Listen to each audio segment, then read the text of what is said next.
Hello and welcome to Trinity Online for the second Sunday in June 2023. Our narrative lectionary has us this summer doing a set of series where we can focus on a certain book, and right now we are looking at the book of Isaiah, Isaiah 9. But there will be no gloom for those who were in anguish. In the former time he brought into contempt the land of Zebulun and the land of Naphtali. In the latter time he will make glorious the way of the sea, the land beyond the Jordan, Galilee of the nations. The people who walked in darkness have seen a great light.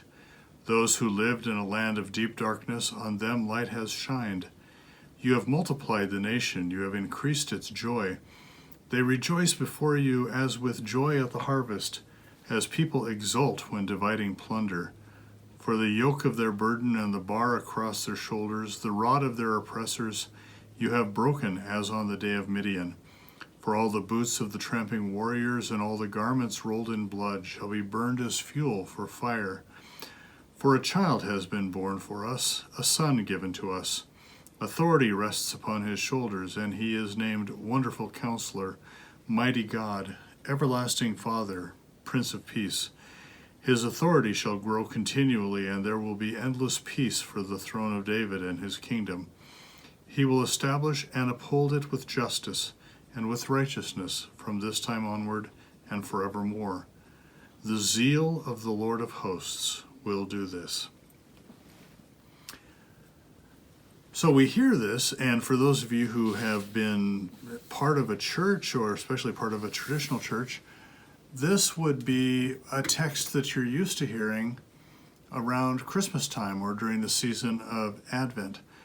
And within this, it's a good little warning, because I can see how people would hear an echo within this text where you could automatically start to think, oh, it's Jesus. But the text was written for a very specific situation and a very specific time.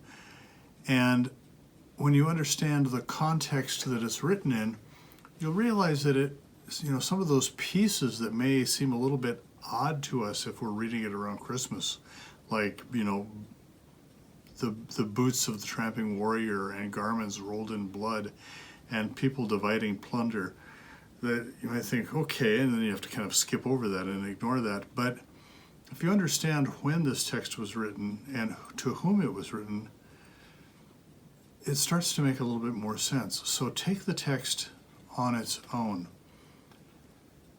This is a situation in Isaiah where, kind of like a Game of Thrones thing, where they're dealing with a monarchy, but there's always tension. We always kind of think of thrones and tiaras and coaches and all of that. But there was also a lot of infighting and sometimes outward fighting within monarchies between siblings. And this was one of those situations where the king of Israel, the king of Judah, did not have a son, did not have an heir, but he had four very ambitious, very ruthless brothers who in some cases were actually plotting the king's own demise so that they could take over. And that created just this incredible state of tension and angst and fear.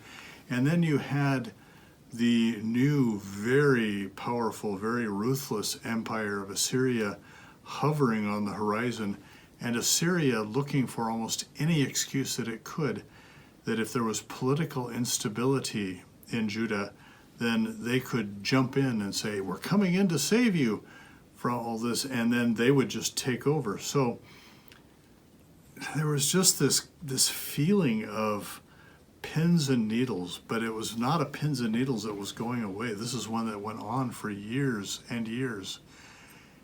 And that is the situation, because now all of a sudden, almost miraculously, the king and queen have had a son. And it's just like, okay. Because even though the other brothers are ambitious and ruthless, they're going to respect what's going on, because this is the institution that they have also. So They no longer really have any excuse. The birth of that son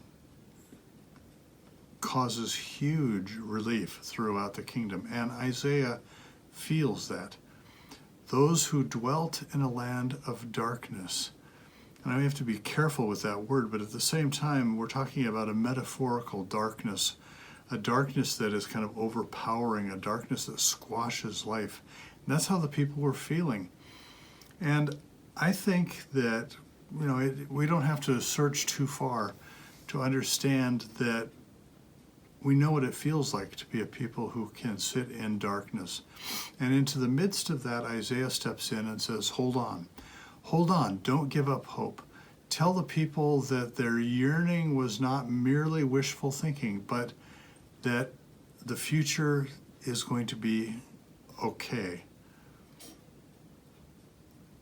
And one of the ways for us, as the people of God, to find peace is to first know that we're not there yet. We're not there yet. We too can see a light in the tunnel, but to be able to see the light, we have to admit that there's darkness. And I think we understand what that feels like. You look back at what happened in Charlottesville, I realize that there is a certain ludicrous nature for those who are kind of willing to see how absolutely kind of pathetically ridiculous it was to see these guys in polo shirts and khakis and tiki torches trying to emulate SS and Nazis. But the feeling, the root, doesn't allow you to make fun of it, doesn't allow you to make light of it. That there is this really dark, threatening undercurrent that is running through our country as they chant, Jews will not replace us. Pathetic and terrifying at the same time. Sometimes looking at our country, looking at the world and feeling like we've lost our collective minds, chasing after conspiracy theories, wanting to believe really, near ridiculous things that come through on the internet with just, this tiny little bit of reality to it, and then running with it into the land of Oz, looping into our own favorite news sources, and then just hearing it over and over and over again until we believe it. It's odd sometimes how we often will speak of the Christian life as one of fulfillment. But I think that these texts help us to understand that a life in God is not one where we can just say, now I have found Jesus and now I have gotten my life together, now I have turned myself over to God and I am saved and all is well. It sounds like it's finished, that it's done, it's complete, it's fulfilled. But magic salvation is not what a life in God is all about.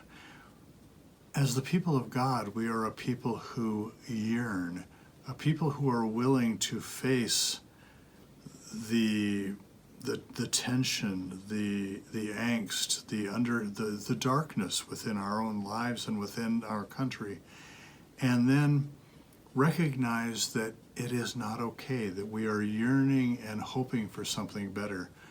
In the midst of the gloom, in the midst of the angst, in the midst of the darkness, hope flickers. It begins to dawn when we realize that ultimately, God is walking with us through this whole thing, and that we are not alone, and that we have a part to play in becoming part of the hoped for future. Just yesterday, I was driving out of the church, and once again, there was a young man, looked like a college student, who was taking food out of the curbside pantry. And, as usual, what I'll do is I roll down my window and I stop to say hi. And, he turned to me and he said, Pastor, he said, you have no idea what a lifesaver this is for me. He said, I'm making it, but just barely. And if something unexpected comes up, then all of a sudden, all of my finances are completely thrown out of kilter. And I wonder, what am I going to do? What am I going to do? I have to choose between, fixing my car or going to buy food. And then he said, I remember Trinity, curbside pantry. And all of a sudden he said, it's like there's a way out, that I'm okay. Sometimes I have to make choices, but I know that there is this sign of hope for me, just in my own individual life. Now, he was really quite effusive about what a difference this thing that we could look upon and just say is kind of a little thing, this curbside pantry, the difference that makes in his life. To be part of the hope, to be part of a future where things are lived out in fairness and in justice, to be part of what you yearn for. Taking this text, allowing it not to be magic, but allowing it to be realized hope within each one of us, and then living out that hope in our lives makes the text come alive. Amen? Amen.